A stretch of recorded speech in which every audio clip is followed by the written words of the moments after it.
Bonjour à tous, bonjour Jean-Claude Mailly. Bonjour. Avant de revenir sur les chiffres du chômage, je voudrais qu'on parle de ce qui est arrivé à Manuel Valls hier. Le courant a été coupé par la CGT au cours d'une réunion publique qu'il tenait. Est-ce que c'est des méthodes que vous approuvez? Je ne sais pas si mes amis de FO auraient fait ça. Bon, c'est pas un drame non plus. Moi, à sa place, j'aurais continué à parler. Et sur le fond, est-ce que c'est une action que non, vous c'est jugez pas une action légitime? qu'on pratique de manière régulière. C'est pas notre type de comportement. Mais enfin, je ne peux pas exclure, on ne sait jamais. Alors, les chiffres du chômage, 8 000 de plus au mois de décembre. La France n'a jamais compté autant de sans-emploi. Est-ce que vous mettez directement en cause la politique économique du gouvernement? Bien entendu. Écoutez, quand vous avez une croissance très faible, comme c'est le cas actuellement, quand vous avez un pouvoir d'achat qui est en berne, quand beaucoup d'entreprises disent qu'elles ont des problèmes de demande, ça veut dire qu'elles ont pas assez de clients, donc un problème de pouvoir d'achat. Elles disent aussi qu'elles ont des problèmes de coût.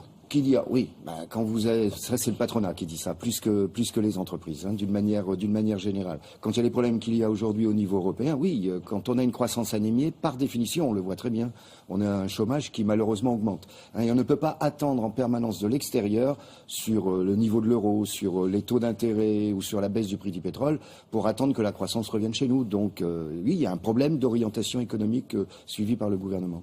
Le gouvernement, justement, il a pris des mesures, par exemple le pacte de responsabilité, et ce pacte, il entre en vigueur le 1er janvier. Oui. Donc, les chiffres actuels n'en tiennent pas compte.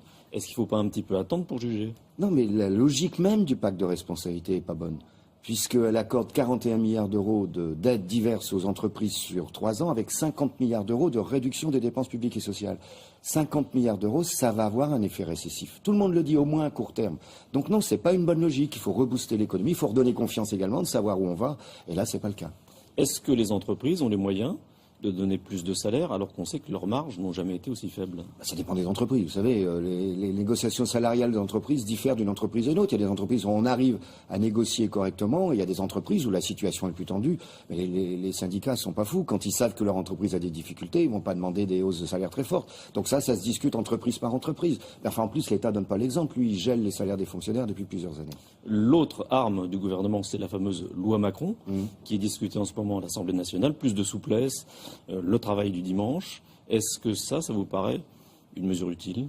Non, parce que ça n'est pas très clair. C'est une loi un peu, je l'ai dit dès le début, c'est une loi un peu fourre-tout. Il y a tout là-dedans.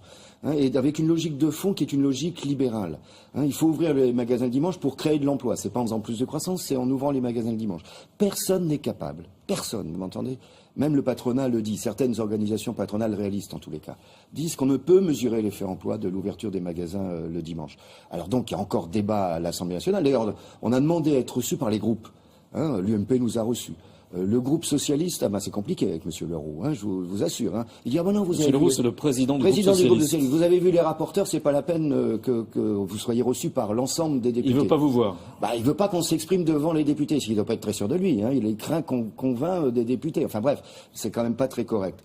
Donc c'est une loi sur la base qui est libérale. Alors, il y a le problème du travail du dimanche, il y a le problème des prud'hommes, il y a le problème des transports, de libéralisation du transport en autocar. Moi, je veux être assuré, par exemple, qu'on ne va pas avoir, comme dans le transport routier, de grosses entreprises, y compris françaises, qui exploitent des chauffeurs étrangers, etc. Donc il y a pas mal de problèmes sous cette loi. Mais est-ce que, d'une manière ou d'une autre, la France ne doit pas s'adapter au monde moderne? Toujours.